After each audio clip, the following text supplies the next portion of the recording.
Hello students, welcome back to MD sir official channel. और आज मैं आप लोगों के लिए एक बहुत बड़ी खुशखबरी लेकर आया हूं कि जो भी बच्चे 2026 के एग्जाम में अपियर होने वाले हैं 10th क्लास वाले, उन लोगों का ये टाइम टेबल है। और इस टाइम टेबल के माध्यम से आप अपने एग्जाम के कंप्लीट सब्जेक्ट का शेड्यूल देख सकते हैं कि जो कि महाराष्ट्र बोर्ड के ऑफिशियल वेबसाइट में भी ये टाइम टेबल लॉन्च कर दिया गया है। ठीक है, तो आप हमारे चैनल पर जाकर के इस वीडियो में उसके बायो में जाइए और वहां से पीडीएफ भी डायरेक्ट डाउनलोड कर सकते हैं, क्योंकि ये चीजें आपको ध्यान में नहीं रहेगा। ठीक है, पहली चीज मैं बता दे रहा हूं।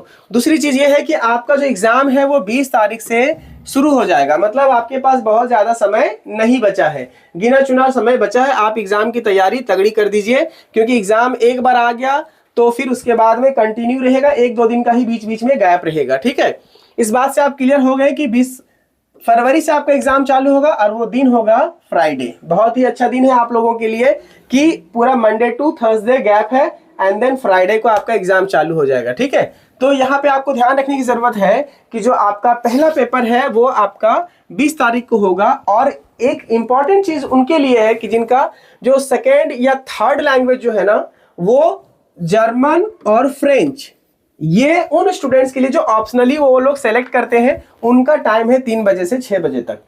अब देखिए यहाँ पे टाइम को लेकर के मैं थोड़ा सा अवेयर कराना चाहूंगा स्टूडेंट्स को कि जब आपका एग्जाम 11 से आपका 2 बजे तक एग्जाम हो तो इस जगह पे क्या करना है आप लोगों को ध्यान रखिएगा। कुछ इंपॉर्टेंट नोट्स बता रहे कि जो एग्जामिनेशन के दिन में बच्चों को काफी समस्या होता है। ठीक है, तो यहाँ पे जब आप एग्जाम के लिए प्रिपेयर हो रहे हैं ना, तो थोड़ा सा अपने सेंटर की ओर थोड़ा समय से रीच करें, है ना। एक दिन पहले आप अपने एग्जामिनेशन सेंटर को जाके चेक कर ले कि आपका एग्जामिनेशन सेंटर कहाँ है। एक्चुअल में क्या होता है कभी कभी कि हमारा एग्जामिनेशन सेंटर दूर होता है, हमें उस जगह के बारे में आइडिया नहीं होता है जहां पे हमारा एग्जामिनेशन का सेंटर पड़ा है, और वो जगह का हमारा ट्रांसपोर्ट फैसिलिटी कैसा है, वहां पे रश कैसा होता है। एग्जामिनेशन के दिन में अक्सर क्राउड हो जाता है और ट्रैफिक होती है, रिक्शा नहीं मिलता है, तो ये कुछ कुछ ऐसी समस्याएं होती है बच्चों को, जिसके वजह से वो एग्जामिनेशन हॉल में ज्यादा लेट हो जाने की वजह से अपना एग्जामिनेशन को फर्स्ट पेपर में ही खराब कर देते हैं। तो इस चीज का अवेयरनेस आपको लेना है कि एग्जाम सेंटर में आप जब भी जाए एक दिन पहले जाए, आपको एग्जैक्ट लोकेशन पता चल जाएगा। उस दिन आप पहले दिन ही आप अपने सीट नंबर को देख सकते हैं, क्योंकि फर्स्ट दिन ही डिस्प्ले कर दिया जाता है, एक दिन पहले मतलब डिस्प्ले कर दिया जाता है बाहर में, ताकि बच्चे अपने फर्स्ट दिन में कोई ज्यादा प्रॉब्लम ना हो। ठीक है, तो ये चीजें आपको ध्यान में रखना है, मतलब आपको एग्जामिनेशन सेंटर में 10:30 बजे पहुंच जाना है। ठीक है, और ये चीजें तभी होगा जब आप अपने घर से टाइम पे निकले, और टाइम से 10-5 मिनट पहले निकल जाए फर्स्ट डे में।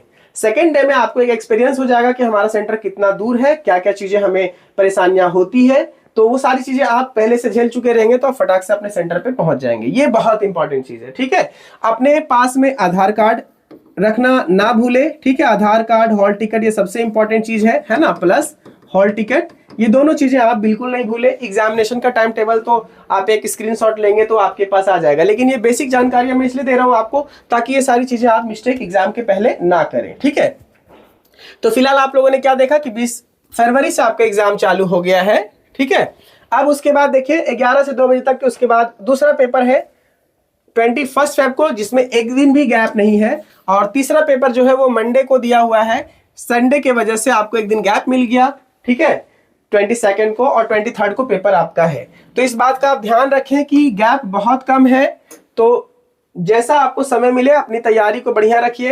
यहाँ पे देखिए आपका 6 मार्च को आपका मैथ्स पेपर 1 है, जिसको हम लोग अलजेब्रा बोलते हैं। फिर उसके बाद ज्योमेट्री है पेपर 2, उसके बाद साइंस 1 है जो कि पार्ट 1 होगा हमारा।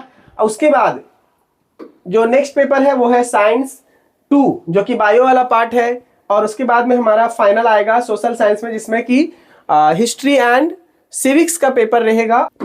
और फाइनली जो हमारा 18 मार्च को पेपर कंप्लीट होगा वो होगा हमारा ज्योग्राफी। तो 10th क्लास के बच्चों को इस चीज से बहुत ही अच्छे से अवेयर हो जाना चाहिए कि आपका टाइमिंग बहुत मैटर करेगा। ठीक है, और 2 चीजें यहाँ पे ध्यान रखना, क्योंकि ऑलरेडी आपके स्कूल में प्रीलिम्स होंगे, तो प्रीलिम्स में आपको बता दिया गया होगा कि जो लैंग्वेज के पेपर होते हैं वो 3 घंटे के होते हैं ना, 3 आवर्स के होते हैं। लेकिन आपके और जो रिमेनिंग पेपर्स हैं, जो 6 पेपर हैं हिंदी, मराठी और इंग्लिश को छोड़ करके, उसमें सिर्फ आपको 2 घंटे टाइम मिलेंगे, और इस 2 घंटे में आपको मैनेज करना है। तो इससे पहले क्या है कि आप सेंटर पर टाइम से पहुंचे, वहां पे थोड़ा रिलैक्स हो जाएं, उससे क्या होगा कि आपका थोड़ा फोकस एग्जाम के ऊपर, पेपर के ऊपर, क्वेश्चन पेपर के ऊपर रहेगा। अच्छा ठीक है, एक चीज और मैं आपको फाइनली बता देना चाहता हूं, मैं बहुत ज्यादा समय नहीं लेना चाहूंगा। अगर आप एग्जामिनेशन की तैयारी कर रहे हैं और समय बहुत कम बचा है, जिन बच्चों को ठीक से तैयारी नहीं हो पाया है, उनके पास अभी फिलहाल के लिए एक ऑप्शन है कि आप 2023, 24 एंड 25 के क्वेश्चन पेपर को देख लीजिए। अल्टीमेटली मैंने ऑब्जर्वेशन ये किया है कि ये जो क्वेश्चन पेपर होते हैं ना, 3-4 साल के जो बैक ईयर के क्वेश्चन पेपर होते हैं, वो लगभग लगभग ना एक सिमिलर क्वेश्चन का एक रेंज रहता है, ठीक है, जिसमें से कुछ क्वेश्चंस अप डाउन्स तो होते हैं, लेकिन 100% चीजें सेम नहीं होता है। लेकिन बहुत हद तक आपको इस एग्जामिनेशन में लिखने के वक्त आपको बहुत सारी चीजें ऐसे देखने को मिलेगा कि वो चीजें सिमिलर है। तो मेरा ये आशा है कि अगर आप वो 3 साल का मिनिमम क्वेश्चन पेपर सॉल्व करके जाएंगे ना, तो बहुत अच्छा कर लेंगे, बहुत अच्छा कर लेंगे। मतलब आपके परसेंटेज को बूस्ट अप करने के लिए वो 3 साल का क्वेश्चन पेपर आपको बहुत हेल्पफुल होगा। एक तो आपको एग्जैक्ट एंड परफेक्ट पैटर्न पता चल जाएगा, दूसरी चीज है कि क्वेश्चन पेपर कैसा आता है, उसकी मॉडल कैसी होती है, वो चीजें आपको समझ में आ जाएगा। तो ये बहुत ही अच्छी चीज है कि आप अगर इन 3 चीजों को ध्यान में रखते हुए जा रहे हैं, तो आपको बहुत अच्छा परफॉर्मेंस कर सकते हैं। तो मैं उम्मीद करूंगा आप लोग अपनी तैयारी को जम के कर रहे हैं, और मैं आप लोगों से विदा लेता हूं एक बेस्ट विशेष के साथ में। तब तक के लिए जय हिंद, जय भारत।